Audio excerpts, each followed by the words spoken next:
This is vocabulary part 2. If you have not watched part 1, this may not make that much sense to you. If you have watched part 1 and you came back, awesome, great job, here we go. I want to tell you a little story about when I was a kid, all right?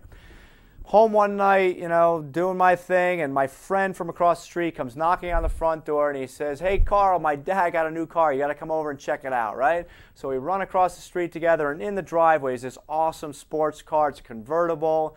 His father let us sit in it. He let us touch all the knobs, turn the radio on. He took us around the block for a ride, and it was really, really an awesome night, okay? And I remember clearly this idea that I had never ever seen a car like that before, and I remember thinking how cool it was. And then the weird part was, within the next month, I would see this car all over the place. I'd see it at the grocery store and on my way to school, and every place I seemed to look, I would see one of these cars. And I remember as a kid thinking how weird that was, because I had never seen the car before, and then within a month of seeing it for the first time, I saw a million other versions of that car, okay?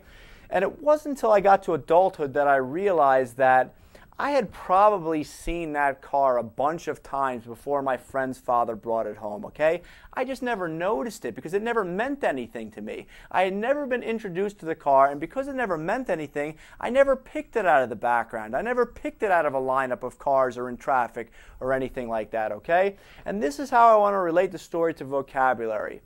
When you're at home one night reading through your history text and you get to a word that you've never seen before, do me a favor, okay? One night when you're light on homework, make a commitment to looking up every single word that you have never seen before and every single word that you don't know the definition of, okay?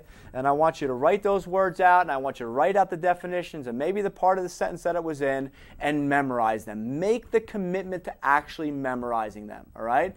And I think what you'll find is this. Within the next month or so, a very high percentage of those words are going to pop up in your life. They're going to pop up on TV. They're going to pop up in the movie theater. They're going to pop up at the next school dance. They're going to pop up in the next class that you go to. You will see that these words are used in life.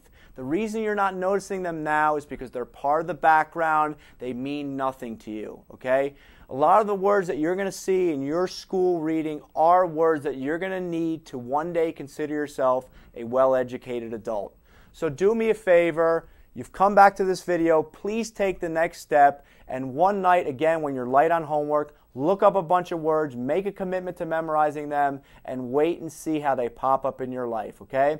Have a few other thoughts on vocab, so please go to part 3 when you have the time.